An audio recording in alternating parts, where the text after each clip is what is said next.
जैसे कहीं कहीं दिखाई देता है, जैसे ई के बाद ओ आता है, कहीं कहीं ई के बाद ओ आता है। जैसे यूरोप है तो उसमें सबसे पहले ई आई थी, फिर ओ आएगा। तो यदि ये नियम है, यदि ई के बाद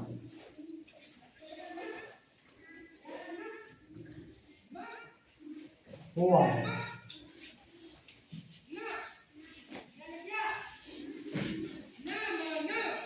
तो हमेशा ओ ज़्यादा पढ़ते हैं, तो यू ज़्यादा पढ़ते हैं। यू यू जैसे एन के बाद ई ओ आया, ई को छोड़ दो, जी के बाद ई ओ आए, ठीक है। तो जी की लगती है तो ज़्यादातर छोटी ई की मात्रा लगती है,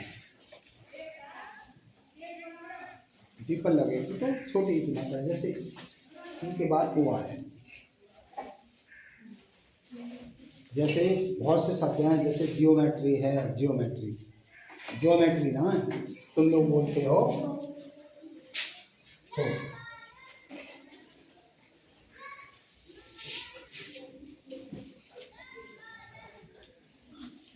वो करते हैं।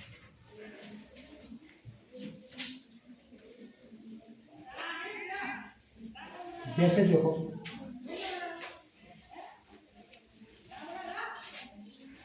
जियो,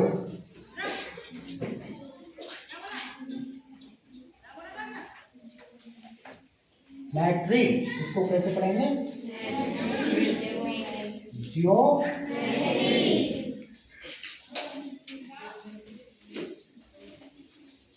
ट्री, कैसे पढ़ोगे? ज्योमेट्री। और तुम कहते हो ज्योमेट्री, ज्योमेट्री निकालिए, ज्योमेट्री का होते जो। ऐसे ही देखो कुछ शब्द ऐसे होते हैं, जैसे ई O R O P E, इसको क्या पढ़ेंगे? यूरो। क्या पढ़ेंगे? ऐसा ही यार एक और शब्द होता है,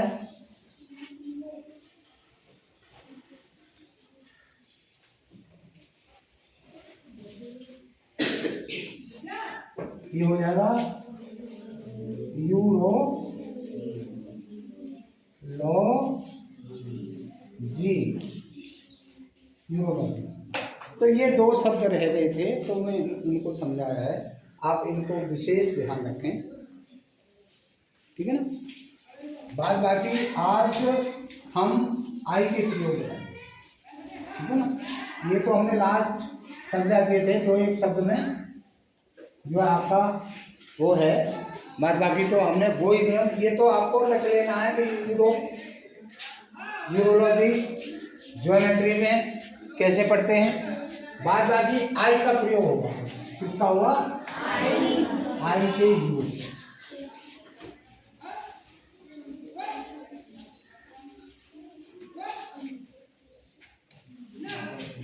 ठीक है। यदि देखो सब में याद करना है, यदि 2 या 3 कंसोनेंट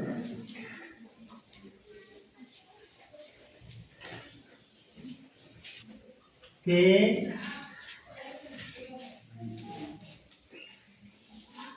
बीच में यदि आई आती है तो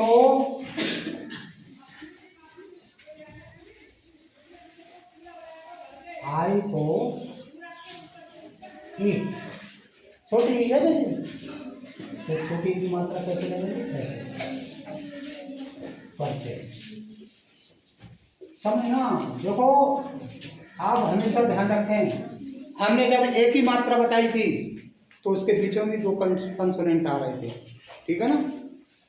और ई की बताई थी तो उसके बीच में भी 2 कंसोनेंट आ रहे थे, इसके बीच में भी 2 कंसोनेंट। तो पूरे नियम वही हैं, लेकिन थोड़ा सा उतार चढ़ाव है, थोड़ा सा डिफरेंस है, उसे केवल याद करना है। अब जैसे देखिए FILL आता है, फिल, इसे क्या पढ़ेंगे? हमेशा याद रखें, क्या पढ़ेंगे? ऐसे NIL,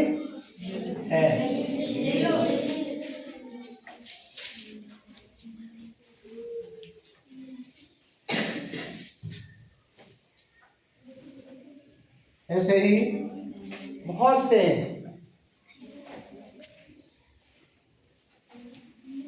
NIV,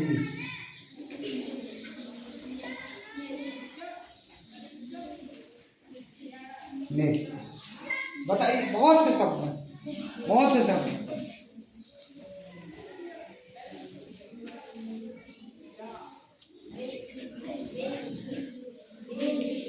क्या? बिग, बिग,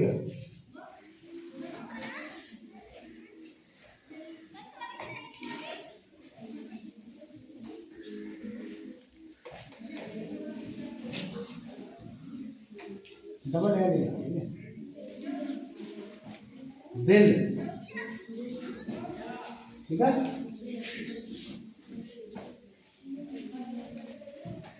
बिग, बिल, ऐसे बहुत तेरे बहुत से शब्द हैं, बी से ही मतलब नहीं है, और भी शब्दों से चलेंगे। लगाइए, किल, हाँ ये भी सही।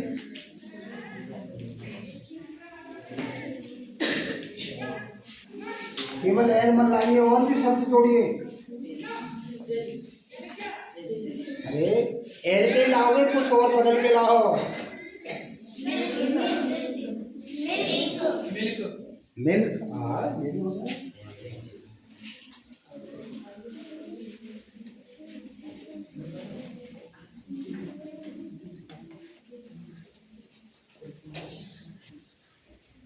और लाइए, ऐसे कैसे कर लोगे? दिल का अर्थ कोई बताइए। Seat, very good.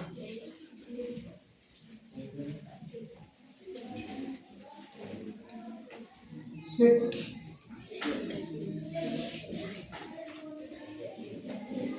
अब देखिए हमेशा ध्यान रखिए, यदि 2 कंसोनेंट के बीच में, कंसोनेंट ये हो गए, कंसोनेंट का मतलब व्यंजन आ जाए, ठीक है ना, और व्यंजनों के बीच में यदि आई आए तो हमारा इस तरह से छोटी ई की मात्रा लगती।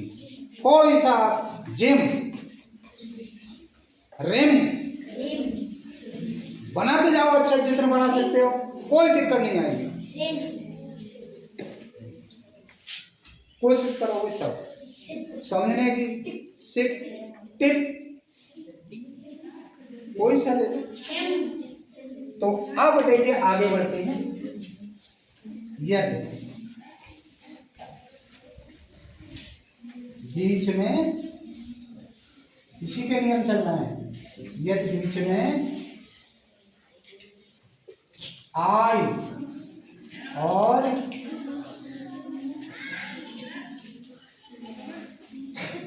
अंत में ई आ गए, क्या है?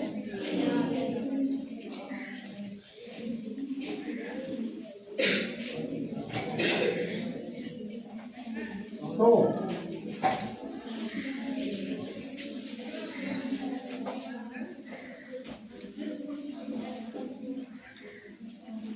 आ और ई, ये देखिए आ तो डंडा हो जाएगा, ठीक है, और छोटी ई की मात्रा, ये छोटी ई, और देखिए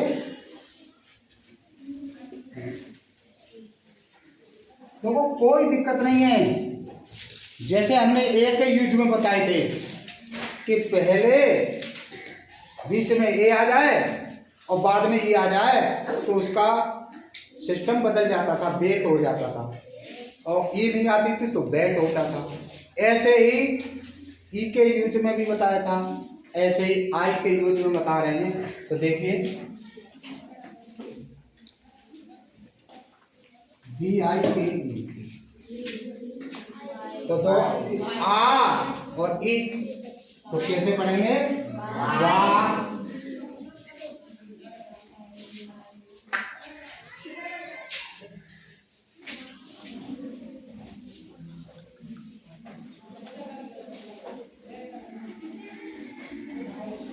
वाई, ला, एल आई के ई, लाइट,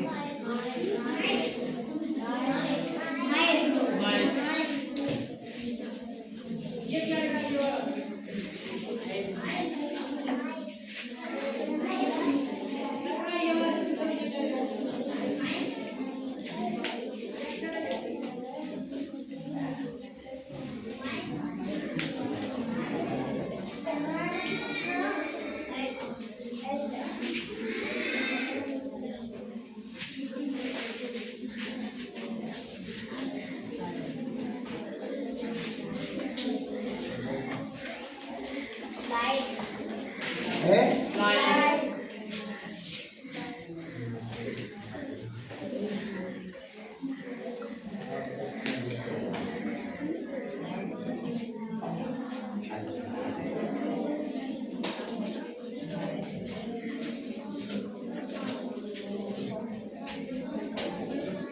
कितना सुंदर है, कोई दिक्कत नहीं आएगी। देख रहे हो बी आई के, तो हमारा नियम क्या था कि अंतलिंगी आ गई, बीच में आई है, सीधा क्या करेंगे? आ ए, आ ए, तो बा इक का, और ई का तो कोई मतलब ही नहीं है। हमने कितने बार बताया है, लास्ट में ई अगर आती है तो ई का कोई मतलब नहीं है।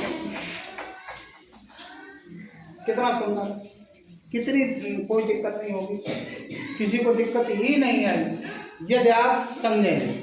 इस समय समझ लें। अब देखो ई के यूज चल, आई के ही यूज चल रहा है।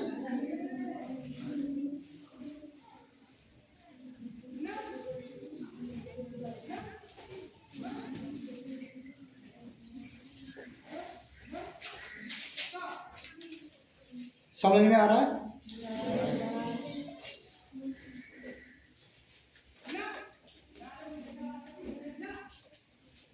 अब देखिए आगे देखिए, यदि आई के बाद इसमें बहुत शब्द बनेंगे। अगर तुम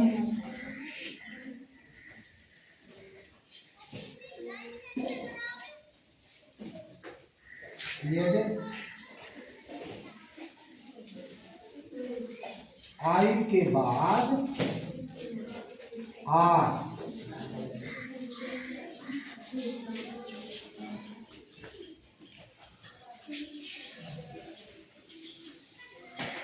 और उसके बाद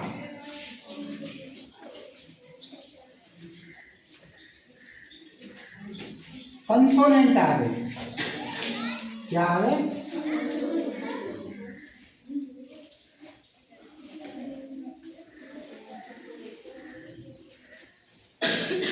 तो आई को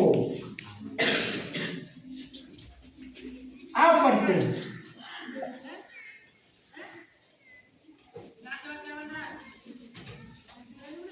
कोई दिक्कत नहीं है। अभी देखो मैं आपको सब बताऊं, अभी हमने ई के बाद भी आई ई के बाद भी तो आर आया, इसके बाद तुरंत कंसोनेंट आया, जैसे वर्ब थी है, तो वर्ब को हमने आ पढ़ा था, ई को ब, ऐसे इसको भी आ पढ़ेंगे, लेकिन आ रहा है।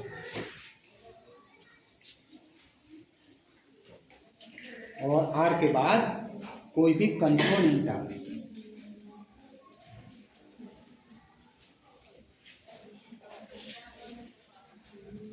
दो ध्यान में देखो कोई शब्द ऐसा जिसके बाद कंसोनेंट आते। देखिए कितनी बढ़िया बात है। TIRN।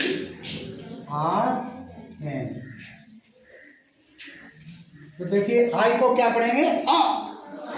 तो ट टर्म, क्योंकि रा उस पर ऊपर उड़ेगा।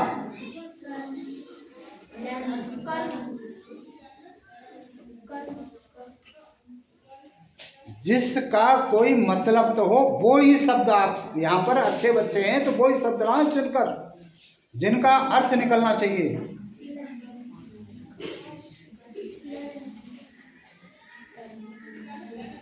कोई भी शब्द चुनो।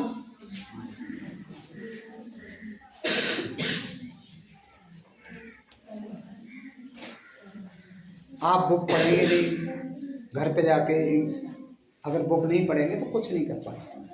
1 घंटा नियम बना लें कि हम अंग्रेजी की बुक पढ़ेंगे तो आपको यही शब्द मिलेंगे और इन्हीं से आप पढ़ना सीखेंगे। और उस नियम को निकाल के रख लें कि सर ने क्या नियम समझाया था, उसी के अनुसार मात्राएं लगाते चले जाओ और इसकी हिंदी बनाना शुरू कर दो, उच्चारण लिखना शुरू कर दो।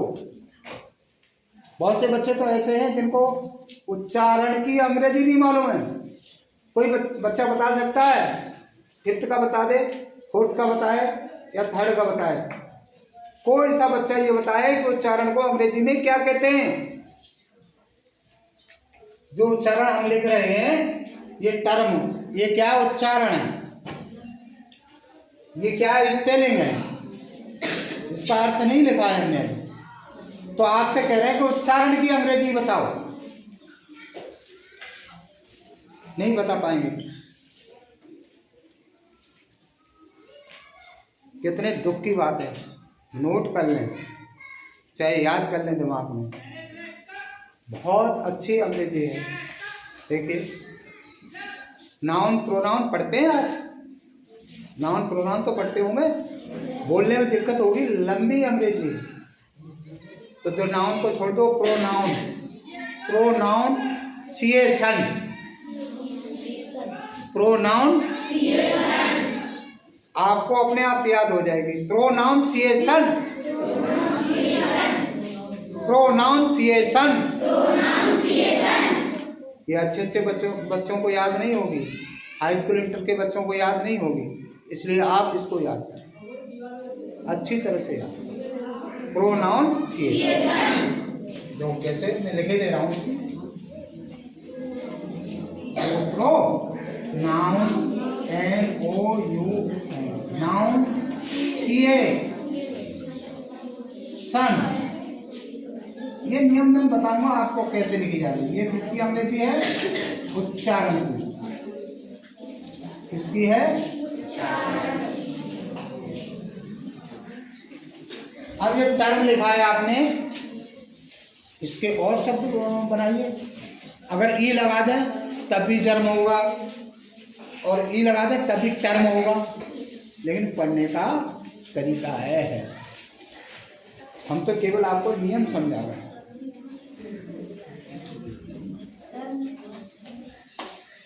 तो ये चीज़ें आप सब हर एक के 10 लिख के लाएंगे, ऊपर वाले के नहीं लिखेंगे, ऊपर वाले के यही याद करेंगे, ठीक है। ये जाकर घर पर देखना बहुत ज़रूरी है। मोबाइल में सब लोग मोबाइल चलाते हैं ऐसे करके, लेकिन काम की चीज़ कोई नहीं चलाता है। आप मेरे वीडियो देखें, लाइक करें, शेयर करें, सब्सक्राइब करें, तो आपको अपने यार दोस्तों को भी बताएं कि भाई ऐसे पढ़ो, हमारे सर ऐसे पढ़ा रहे हैं। हीन भावना मन में मत लाओ कि हम पढ़ जाएं और हमारा यार देखता रह जाए, उसको भी बताओ सब पढ़ें, सब पढ़ें। ये हमारा उद्देश्य होना चाहिए, ठीक है।